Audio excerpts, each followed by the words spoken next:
ഗംഭീറേ, നീ കഴിഞ്ഞ കളിയിൽ ഒരു കൈ ആ പയ്യനെ ഒന്ന് മുട്ടിച്ചുള്ളൂ.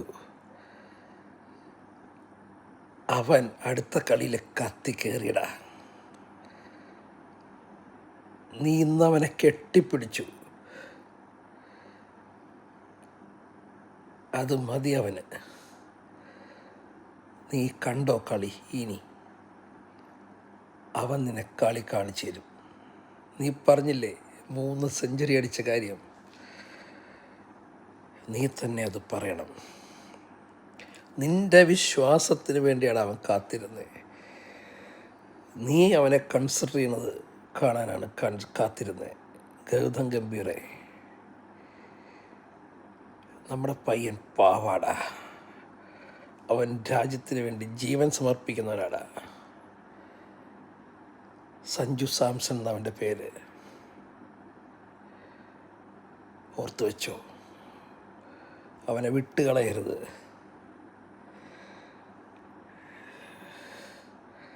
അവൻ്റെ ഒരു സെഞ്ചുറി ഡ്യൂ നിൽക്കുന്നുണ്ട്. അതൊന്നുമല്ല ആവശ്യം. ഇന്ത്യ ജയിക്കുക. അവനിന്ന് സെഞ്ചുറിക്ക് വേണ്ടി ശ്രമിച്ചില്ല. ഹാർദിക് പാണ്ഡ്യ അവൻ്റെ അടുത്ത് ചോദിച്ചു, നോ, ഗോ ഫോർ 8 റൺസ് എന്നാണ് പറഞ്ഞത്. അത് നമുക്ക് മനസ്സിലാവും. കാരണം ഹാർദിക്കിൻ്റെ സ്ട്രൈക്ക് നമുക്കറിയാം, എങ്ങനെയാണ് സ്ട്രൈക്ക് ചെയ്യുക എന്നുള്ളത്. എന്നിട്ടും അവൻ സഞ്ജുവിന് വേണ്ടി പതുക്കെ കളിച്ചേ. യഥാർത്ഥത്തിൽ സഞ്ജുവിനെ ഈ ടീമിൽ കൂടുതൽ ആഗ്രഹിച്ചത് ഹാർദിക്ക.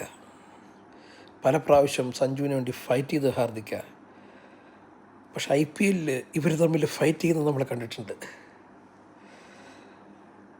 സൂര്യകുമാറിന് കുറച്ച് റിഗ്രറ്റ് ഉണ്ട്. അവൻ കഴിഞ്ഞതിന് മുമ്പിലത്തെ കളിയിൽ വലിയ വായിലുള്ള വർത്തമാനങ്ങൾ പറഞ്ഞു. അഭിഷേക്, തിലക് വർമ്മയുടെ, ഇഷാൻ കിഷൻ എന്നൊക്കെ പറഞ്ഞു. സാരില്ല, അവനോട് നമുക്ക് ക്ഷമിക്കാം. അവൻ ഇവൻ്റെ കൂട്ടുകാരനാണ്. ഇവനെ താങ്ങിയവനവൻ, എന്നും താങ്ങിയവനാണ്. ഒരുമിച്ച് കളിച്ച് വളർന്നവനാണ്.